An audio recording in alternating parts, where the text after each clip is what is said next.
Bom dia a todos. Hoje vamos falar sobre um pouco de permacultura. Nosso grupo é composto por Anderson Bick, Gustavo Antunes, Júnior Borkowski, Luiz Felipe Thomas, Marcelo Finkler, Samuel Quitulina e Luiz Fernando Tura. Bem, a permacultura ela teve seus primórdios na década de 70 pelos australianos Bill Mollison e David Hollingring. Ela procurou principalmente evitar a degradação ambiental e perda dos recursos naturais e recuperáveis do planeta, provando ser uma solução viável para todo o planeta. O que seria a permacultura? São ideias inovadoras, mas as práticas agrícolas tradicionais, unindo num conhecimento de séculos as descobertas científicas, como resultado do conhecimento integrado da propriedade rural. Ela envolve o planejamento, a implantação e a manutenção de ecossistemas em uma integração harmoniosa entre as pessoas e a paisagem, ou seja, o meio, promovendo a alimentação, energia e habilitação de forma sustentável. A palavra permacultura ela foi inventada por Bill Mollison para descrever esta transformação da agricultura convencional em uma agricultura que permanece. Os pontos fundamentais, principalmente, seria cuidar o planeta, planejar os consumos, sejam eles combustíveis, a matéria, os alimentos, a distribuição do excedente, a quantidade produzida, a quantia que restará, então distribuir entre as pessoas, que também é uma preocupação referente à permacultura, que é a preocupação com as pessoas. Aproveitamento dos recursos. No caso do solo, é cultivar com a mínima degradação desse ambiente, proteger a microbiota, diminuir a erosão. Assim como mostra a figura, é observado que na área onde não há o cultivo, há uma cobertura vegetal desse solo. Consequentemente, haverá uma proteção, uma camada de proteção contra a erosão e maior microbiodiversidade. A água é utilizar de forma racional, evitar, inclusive, o uso excessivo da água disponível nos lençóis freáticos. Como, por exemplo, na figura ao lado, temos o plantio sobre o caule vegetal de uma bananeira. Como ele é muito rico em armazenamento de água, essa supercamada de folhas retém muita água, então o uso de irrigação nesse aspecto é muito baixo. Tanto que, em alguns casos, esses caules são cortados pela metade e dispostos no solo para manter esse solo úmido. Eles procuraram desenvolver um design que expressasse essa visão deles de permacultura. Como podemos observar, essa seria a flor da permacultura, que é o design em questão. Temos os 3 princípios dela, que seriam o cultivo, proteção da terra, a questão de referente às pessoas e a partilha entre as pessoas. E ele irradia num sistema de 12 itens. Esses 12 itens nada mais são que os princípios da permacultura. Observe e interage.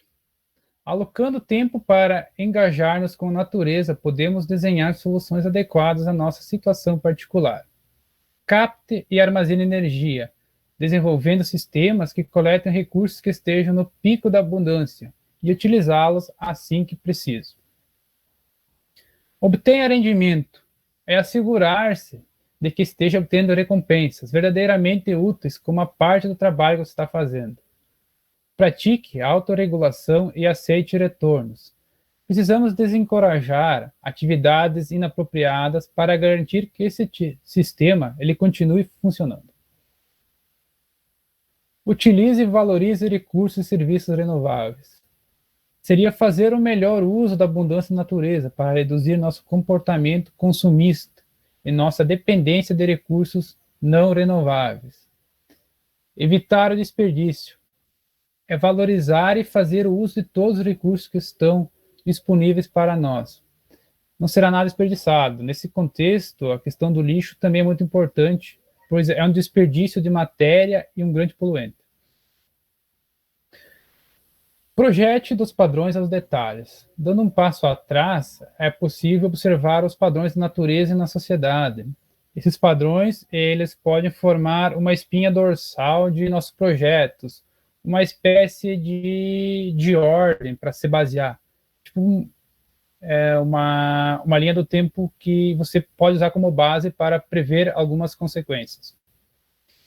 Integrar ao invés de segregar. Colocando coisas certas no lugar certo, fazendo com que as relações entre uma e outra se desenvolvam e elas possam trabalhar juntas para ajudar uma a outra. Utilize soluções pequenas e lentas. Sistemas pequenos e lentos são mais fáceis de manter do que os sistemas grandes, fazendo uso mais adequado dos recursos locais e produzindo resultados mais sustentáveis. Utilize e valorize a diversidade. A diversidade reduz a vulnerabilidade a uma variedade de ameaças e tira vantagem da natureza única do ambiente na qual ela reside. Utilize bordas e valorize elementos marginais. A interface entre as coisas é onde os eventos mais interessantes eles ocorrem. É onde frequentemente também estão os elementos mais valiosos, diversificados e produtivos de um sistema. Utilize e responda criativamente às mudanças. Podemos ter um impacto positivo nas mudanças inevitáveis, se as observarmos com atenção e intervirmos no momento certo. As zonas da permacultura de acordo com frequência de uso. É a forma como eles estruturam o local da moradia, da propriedade. Temos no centro as pessoas, ou seja, o local onde as pessoas mais estão, maior frequência. Temos, então, na zona 0, a casa ou assentamento. Na zona 1, temos, então, frequentemente visitado, ou seja, produção de alimentos, animais de pequeno, as estufas. Na zona 2, temos o cultivo intensivo da horta do dia a dia. A zona 3, ocasionalmente visitado, ou seja, jardim, floresta, os pomares. Na zona 4, temos o cuidado mínimo, ou seja, requer menos cuidado. Não aparece sempre, então, seja a parte que interage a pecuária, a quase floresta, o extrativismo, a madeira. E a zona 5, por exemplo, é a parte da floresta que não toca e que circula por todo esse microecossistema. Nesse caso, temos a foto, zona 0, zona 1, zona 2, zona 3, zona 4, e aqui seria a floresta tocada, zona 5. Ecovilas. As ecovilas são o conjunto de moradias, de famílias, de pessoas que adotam a permacultura, visando o bem entre as pessoas e a natureza. Bioconstruções. As bioconstruções são a maneira mais utilizada na permacultura. Ela utiliza de toda a matéria disponível na natureza, argila, madeira, rochas. Nesse caso, o IPEP, o Instituto de Permacultura e Ecovila do Pampa, aqui é a sede do Instituto. Então, ele também é feito desses materiais, assim como o Instituto Arca Verde, a foto à esquerda aqui, feito em argila e madeira, como pode ser observado. Horta Mandala. Horta Mandala é o sistema adotado na permacultura.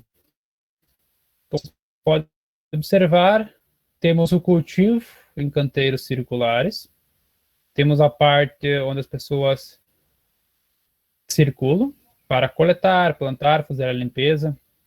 E esse sistema ele permite em toda essa região, por exemplo, ele permite com que a diversidade de cultivos, tendo então uma diversidade maior de insetos e outros seres que podem estar aí presentes.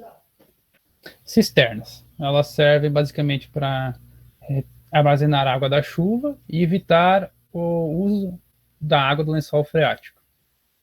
O banheiro seco é diferente do banheiro convencional, que gera muito churume, o banheiro seco ele vai apenas criar um resíduo sólido que será compostado e utilizado no cultivo de bananeiras e frutíferas em geral.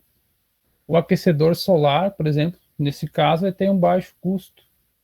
Ele tem um sistema hídrico de condução de água para as duchas, para as torneiras, que apenas utiliza o calor do sol e é instalado no teto das casas. Impedimentos à disseminação da permacultura. Ela sofreu inúmeras razões pela qual foi impossibilitada seu crescimento no mundo todo.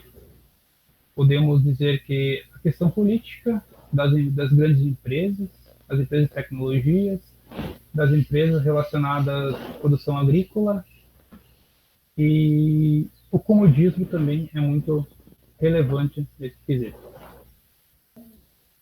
Referências bibliográficas. Obrigado pela atenção.